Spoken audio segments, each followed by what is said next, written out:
más que museo en Salamanca.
Podría decirse que en 1953 empezaba a configurarse, muy tímidamente, el mercado automovilístico español que hoy conocemos. La firma del concordato con el Vaticano y de los pactos de Madrid con los norteamericanos para levantar aquí sus bases militares coincidía en el tiempo con el lanzamiento del primer SEAT, el 1400. Una berlina dirigida a las élites, a los organismos oficiales y a los servicios públicos.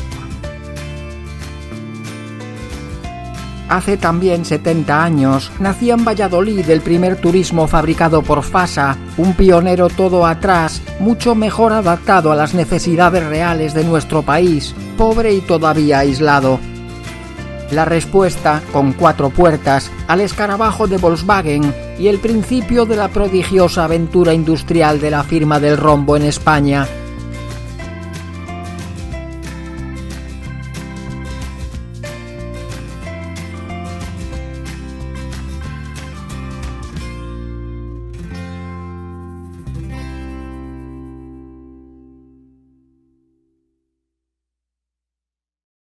El coche que esta vez trataremos es el resultado de la más absoluta desobediencia. Su historia comienza en junio de 1940, cuando las tropas alemanas invaden Francia. La zona norte y la costa atlántica quedan pronto sometidas a la tiranía nazi. La factoría de Renault, en París, situada en territorio ocupado, pasa a estar al servicio del Tercer Reich, que le impone la prohibición de fabricar automóviles y de crear nuevos diseños.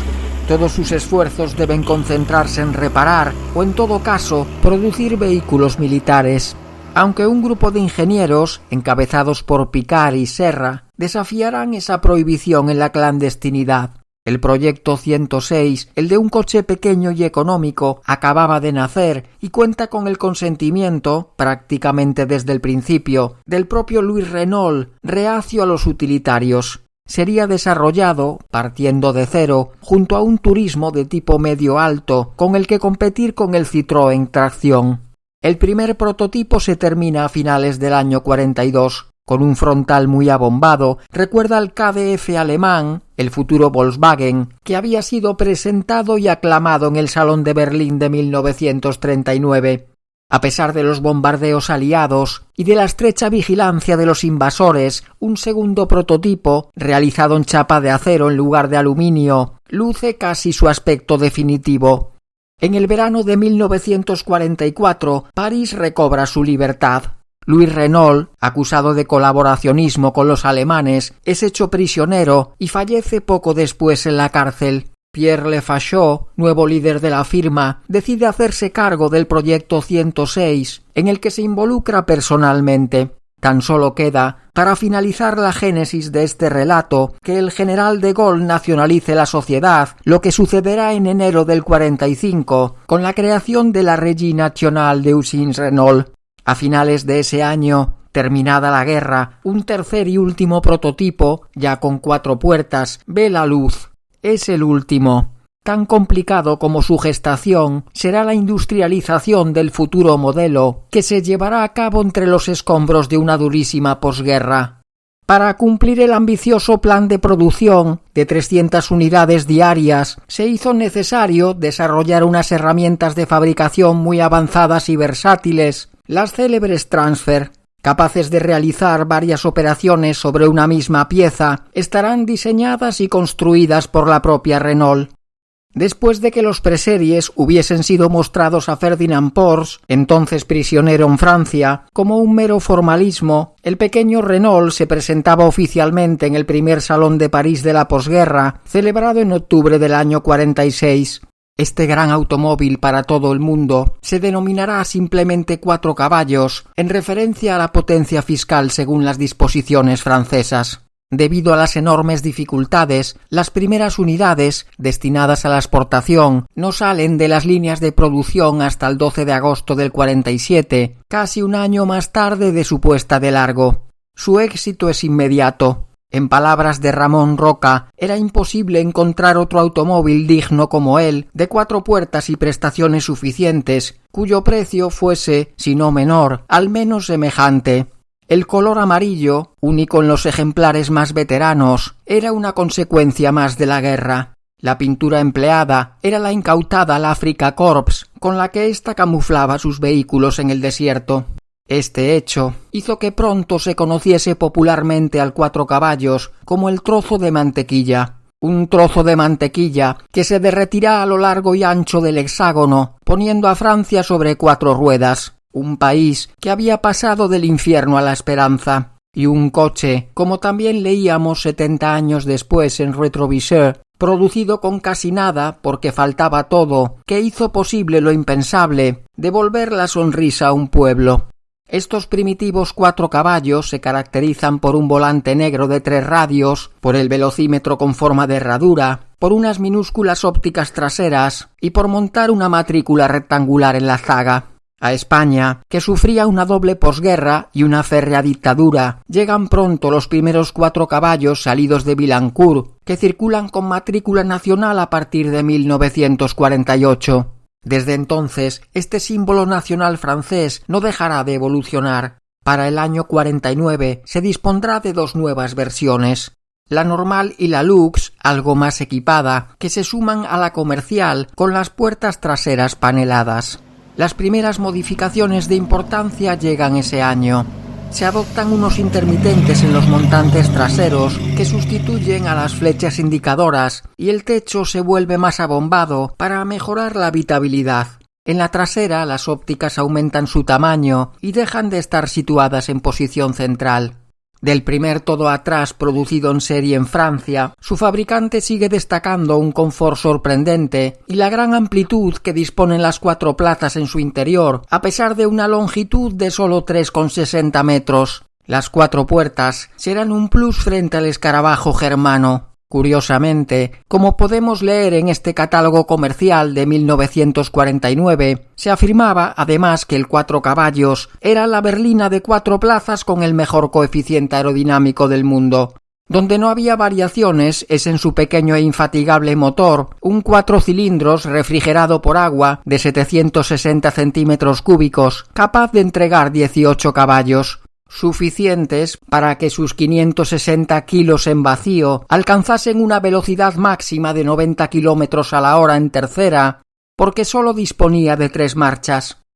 De cara a la temporada 50, la gama se enriquece, como podemos ver en este documento escrito en inglés, algo posterior. Al acabado normal, con una sola luz trasera, y al Lux, con techo corredizo opcional, se añade el Gran Lux, con bocina de doble tono, una luz antiniebla delantera y un motor potenciado hasta 21 caballos. A ella se suma una variante descapotable con techo de lona, asociada hasta su desaparición a la terminación más refinada.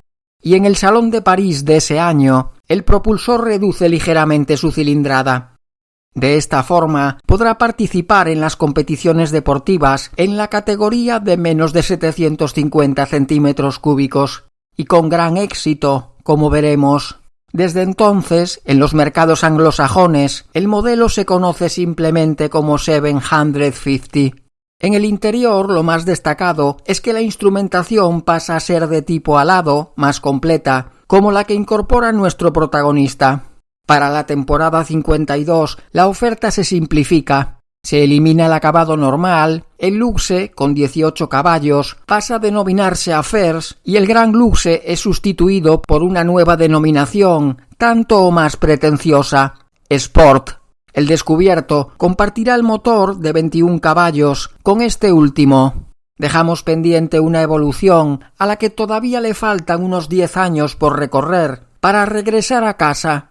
A principios de los años 50, España es un país en el que casi la mitad de su población activa trabaja en el campo y en el que ruedan menos de 90.000 turismos, cuando ahora son más de 20 millones. La simplicidad del concepto del nuevo Renault, por tanto, hacía que fuese un vehículo muy adecuado con el que empezar a motorizar nuestras carreteras.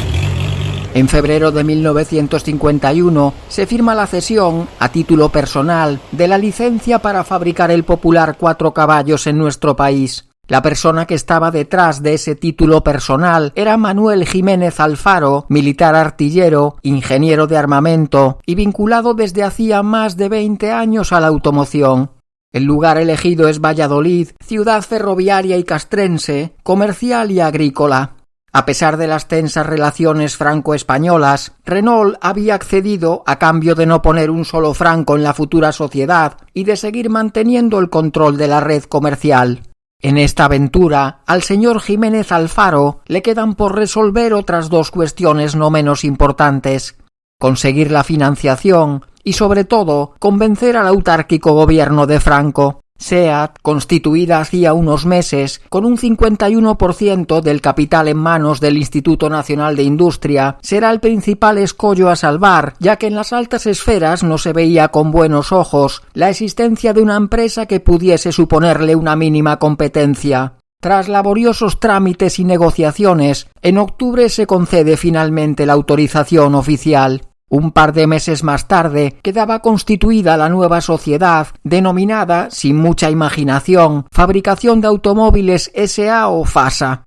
Con un capital social de 5 millones de pesetas, ampliado días más tarde a 60, la presidencia es asumida por Nicolás Franco, hermano mayor del dictador, lo que supone un espaldarazo definitivo al proyecto. A principios del 52 se adquirían 60.000 metros cuadrados de terreno en la capital del Pisuerga, donde rápidamente se levantaría la fábrica. En marzo del 53 comienzan los ensayos de montaje de los primeros preseries enviados desde Francia, aunque la cadena de fabricación no arranca hasta el 1 de agosto. El día 12 de ese mes desfilan por las calles de Valladolid, todavía sin matricular, los primeros Renaultitos de producción española. Con una plantilla muy ajustada, de 400 personas, la fabricación prevista es de 25 coches al día, con la factoría a pleno funcionamiento.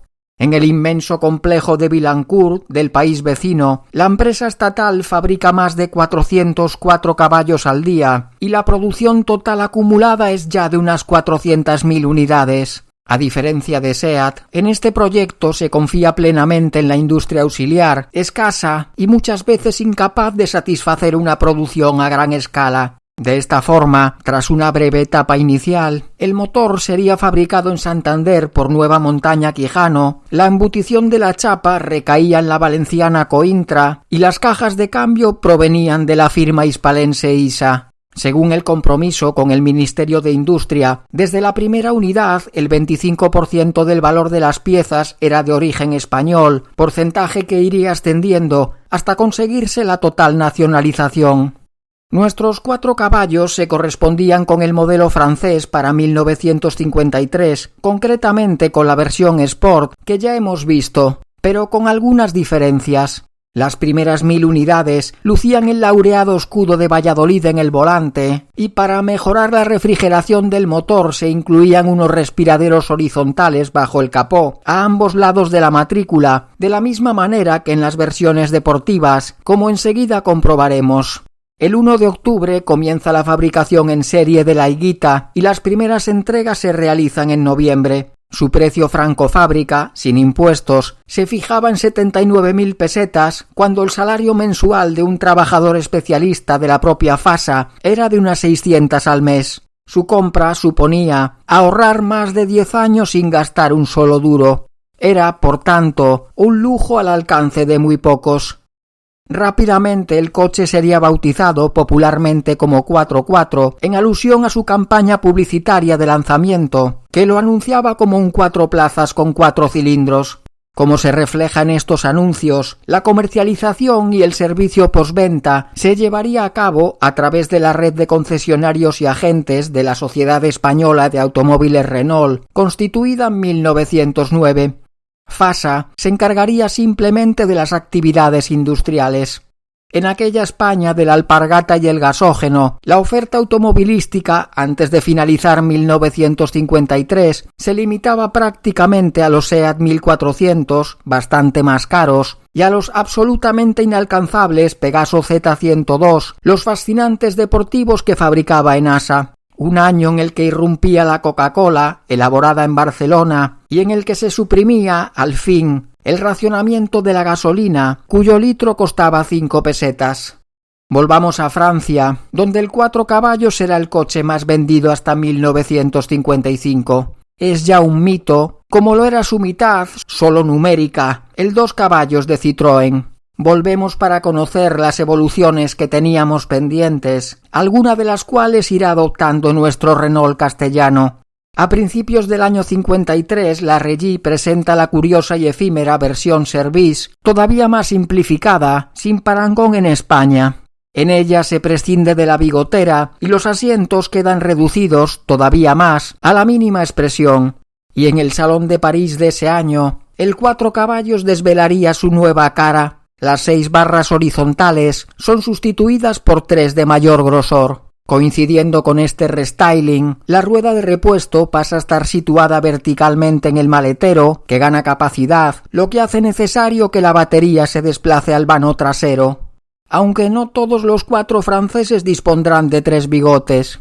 La versión Affaires se contentará con una sencilla tira, irá desprovista de la mayoría de cromados, pero eso sí, compartirá con el Sport el motor de 21 caballos. No la veremos aquí, como tampoco veremos la exclusiva carrocería descapotable, de idénticas características mecánicas. A lo largo de 1954, los 4 nacionales adoptan el renovado frontal y la nueva disposición de la rueda de repuesto y de la batería. En abril de ese año se fabrica la unidad 500.000, siendo el primer coche francés en conseguir esa cifra. Entre Billancourt y la reciente planta de Flins, la producción diaria supera las 500 unidades. En 1955, de nuevo en la exposición de París, se desvelan más novedades. La más destacada es la modificación del salpicadero, de nuevo diseño. La guantera frente al acompañante aumenta su tamaño y la instrumentación, de modernos trazos, pasa a estar situada tras el volante. También se ofrece como opción el embrague electromagnético Fairlec, un dispositivo que permite prescindir del pedal de embrague.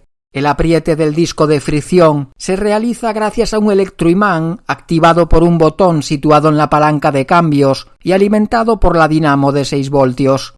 En España no veremos este artilugio, pero sí el moderno cuadro denominado capilla, por su forma, que reemplazaba la anterior orejas o montera. Esto sucede durante el año 56, cuando las rejillas traseras eran reemplazadas por 6 agujeros redondos a cada lado, algo que sería exclusivo de los modelos de FASA.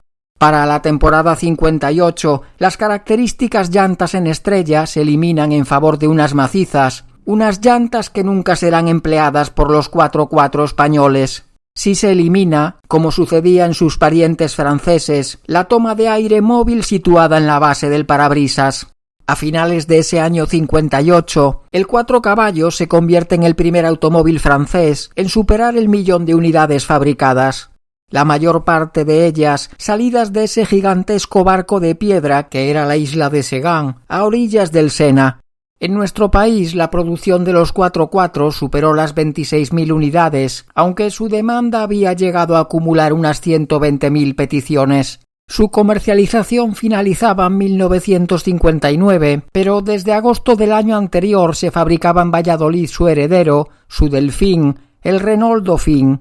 No ocurriría lo mismo en el país que lo vio nacer, ni en muchos otros mercados, como el norteamericano, donde convivirá en sus últimos días incluso con el estiloso derivado de su sucesor. En el país de los rascacielos era el coche, leemos, que te llevará de compras o de pesca. Es ideal para que Junior lo conduzca cuando obtenga el carné e incluso para cuando la abuela tenga que venir a cuidar de los niños. Quizá así lo habían imaginado sus creadores en los oscuros días del terror nazi. Mejor no recordar lo que había sucedido casi 20 años atrás. En Francia, su fabricación finalizaba el 6 de julio de 1961. Las líneas de producción se desmantelan para dar paso a otro mito, sellado con el mismo número y también con el 3, los primeros turismos de tracción delantera de la casa. Con el paso del tiempo, este cochecillo, orgullo de ingenieros y trabajadores, objeto de transformación de la sociedad francesa, comienza a hacerse un hueco en los medios dedicados a los vehículos más veteranos. También será recordado por la propia marca, que seguía de nuevo las huellas dejadas por el insecto más popular de la industria de la automoción, pero ahora sus huellas más recientes. Porque si Volkswagen resucitaba su Beetle en 1994 a modo de prototipo, Renault mostraba algo más tarde el 50, cuyo nombre hacía referencia a ese medio siglo que había transcurrido desde la presentación del modelo primitivo. Esta berlina lúdica, como era definida por la marca, estaba basada en el chasis de aluminio del Renault Spider y su carrocería de fibra de carbono contaba únicamente con 2 puertas. Aunque a diferencia de lo que ocurría más tarde con el germano, el del rombo, fiel al motor trasero, no pasaría de ser un mero guiño al pasado. Por esas mismas fechas, en 1996, la factoría del Paseo del Arco de Ladrillo, la que había visto nacer a nuestros entrañables 4x4 y a muchos otros coches que le dieron continuidad, era demolida a golpe de piqueta. ¿Termina aquí esta historia?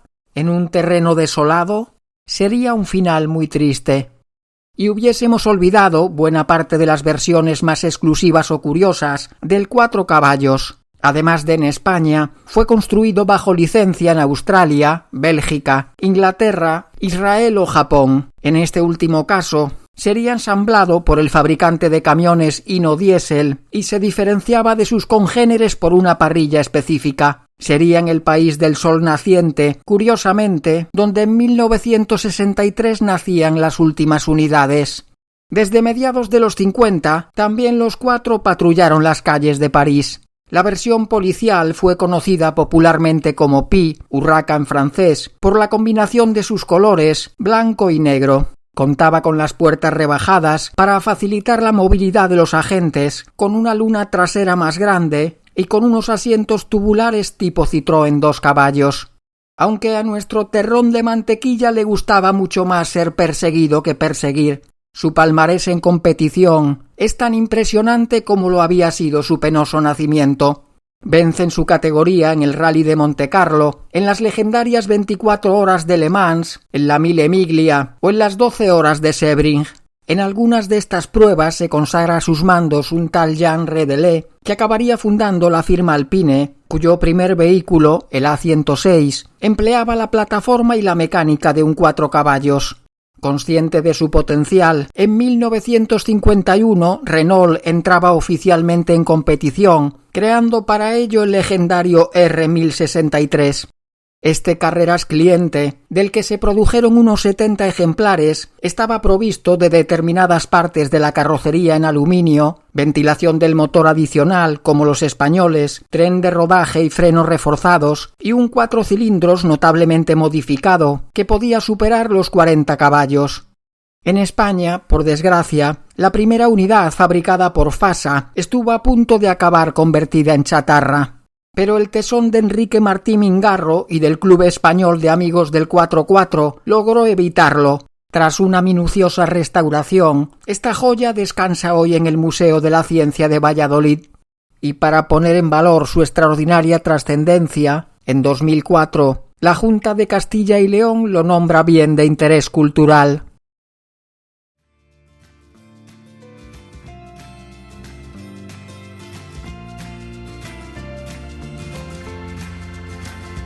fue un coche modesto, pero que podía con todo. Sería un perfecto epitafio para concluir, aunque era lo que afirmaba uno de los más ilustres propietarios del 4x4, vallisoletano y también universal, Miguel Delibes.